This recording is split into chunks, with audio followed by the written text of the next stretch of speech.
Hello. I thought I'd do something a little different today.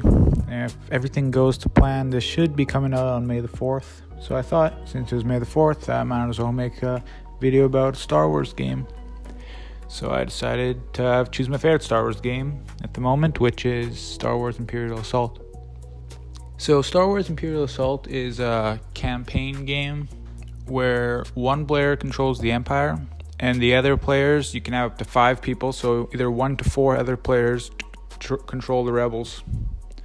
So how it works is there's going to be different missions, and the Empire gets to set up the missions, the Empire player, and the rebels are given some sort of goal or mission requirement that they must complete, and the Empire has a booklet that kind of tells them everything about the mission that they need to know.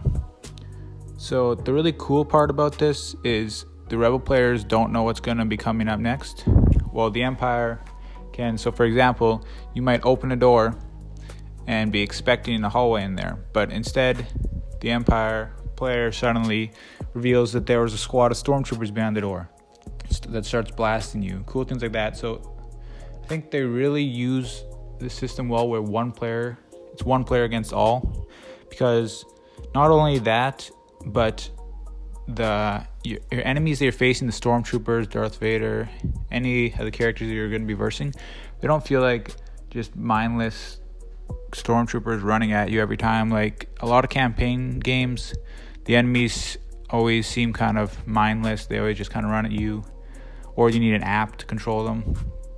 Cool thing about this is that they're actually playing like as a human would play, because a human is controlling them. So maybe the stormtroopers back off instead of rushing in to wait for some reinforcements, or instead of Darth Vader just rushing at someone, he might rush over to the player with the lowest health to try to finish them off instead of going for, I don't know, the Wookiee or something. It's really cool, and I really love the way that it uses this one player controls the bad guys versus everyone else. So for the rebel players, you're going to start off fairly weak, and as the missions complete, the better you do in missions, the more rewards you'll get.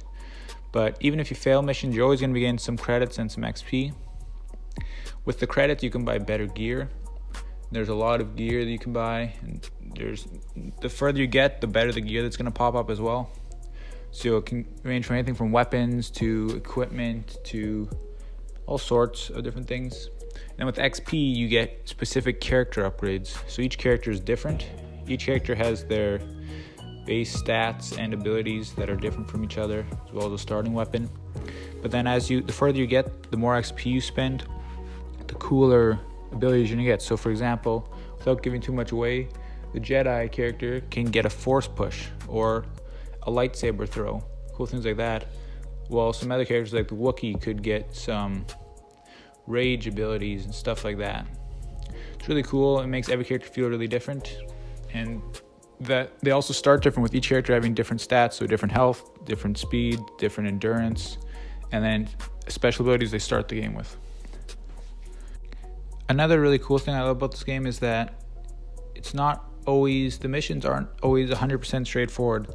Sometimes you're given a little bit of information and you have to go off that and decide what you want to do.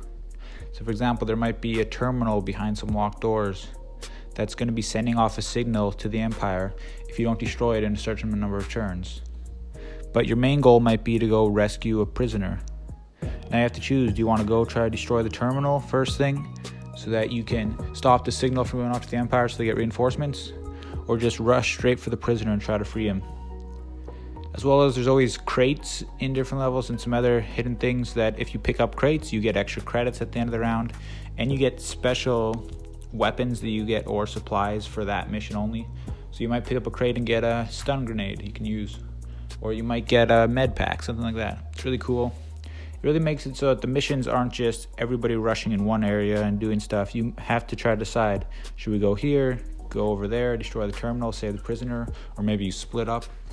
Makes it really fun. And the cool thing is you never know what's going to happen through the level, as the only player who knows that is the Imperial player, who you might go try to destroy the terminal, and as you get in there, suddenly, as soon as you open the door, it activates an alarm, and then stormtroopers start flooding into it to kill the prisoner, things like that. It's really cool. another neat thing they do, which I haven't really seen any other games do this that I know of, is for the combat. If you're doing melee combat, it's pretty standard. You roll dice, compare hits to blocks, and as well as there's surges, which are these kind of special things that activate special abilities on your weapons or your character specific. So maybe if you're the Wookiee and you get a surge, you can use it to cleave to hit all the enemies around you, kind of thing. Or if you're like a commander, you might have an ability where you can spend a surge to stun enemies, just as one of your character abilities. So yeah, so that's fairly standard. But then when you do ranged combat, this is a really cool thing that I don't really think I've seen any other games do, is they have different dice have different numbers on them, and that's your range. So when you want to shoot at someone, however many spaces you are away, that's the range. So you need to roll, let's say you would hit them 5 times, but you only have a range of 2 and the enemy's 4 spaces away. You're going to miss them. So specific dice, like specifically the blue dice, is really good at range, but it doesn't do a lot of damage. So there's one character that the rebels can be who's a sniper type character. When you're playing as him, he's going to start with more blue dice, so you can shoot farther away but not do as much damage. Whereas the red dice has no range, but it's just purely damage. Then the yellow and green are somewhere in between those two, with yellow having slightly less range, more damage, green having slightly more range, as well as them having a mix of surges in there as well. So that's really cool, knowing that you're not going to hit every shot if you're shooting from far away.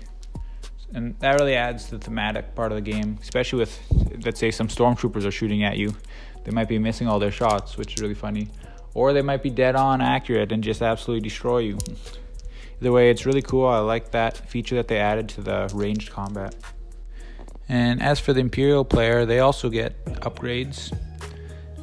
So they don't get credits to spend, like exactly the same way that Rebel players would, but they're going to get XP and influence.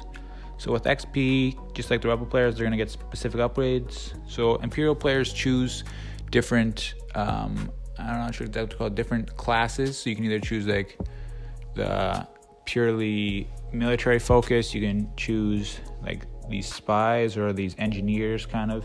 Depending on which one you choose, you're going to get different upgrades for your abilities. So you can spend XP, let's say you choose the military path, you can spend XP to maybe get your characters more rerolls in combat or extra dice in combat. Or if you choose something like the engineers, you might be able to blow up terminals or have self-destruct on some of your droids, stuff like that. So that's really cool. And then you also get influence, which you can spend for these influence cards, which can either be one of two things. Either cards that give you new effects you can use during missions, so you can play these cards to get, let's say, play this card to instantly spawn in some stormtroopers, stuff like that. Or you can get mission cards, which are forced mission cards.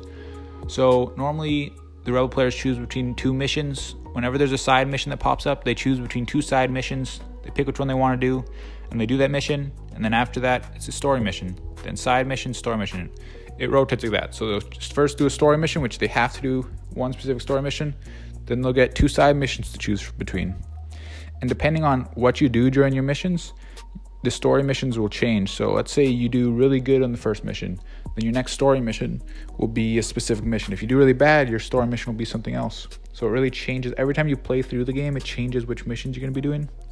And the side missions, there's a bunch of them, so you always get to choose the side mission you want, so that's going to really mix it up. But when the Imperial player buys a forced mission, it's a mission that's going to be a lot tougher for the Rebel players, and the Rebel players have to choose, do they want to do that mission or skip the mission? If they skip the mission, the Imperial player gets a big reward, which can be all sorts of stuff, ranging from allowing them to use Darth Vader in every mission to getting extra abilities for their troops. But if the Rebel players choose to do the mission, then the Imperial player only gets that reward if they win the mission. If the Rebel players win, the Imperial player gets nothing. So you kind of have to choose, do you want to do the harder mission, try to stop the Imperial player from getting the reward, or just give the Imperial player the reward and do the mission you want to do. So that's really cool. There's a lot more to talk about in the game, but I don't want to spoil too much, as there's a lot of things that if I spoil, it won't be as fun when you first discover it. But overall, Star Wars Imperial Assault is incredible. My favorite Star Wars game that I've played so far. Although, just to keep note, I haven't played a few really popular Star Wars games like Rebellion or the Star Wars Unlimited. but out of the ones I've played, this is by far my favorite Star Wars game, and it is really fun. If I had to rate it, I would definitely give it a 9 out of 10. It's extremely fun, but highly recommend, especially if you have a group that can consistently play. It's really fun. But let me know what your thoughts are on Imperial Assault if you've tried it or if you haven't tried it. Thought this would be a cool thing to do, something a little different than another unmatched video. Since it's May the 4th, thought I'd do a Star Wars game. So hope you enjoyed, and see you next time.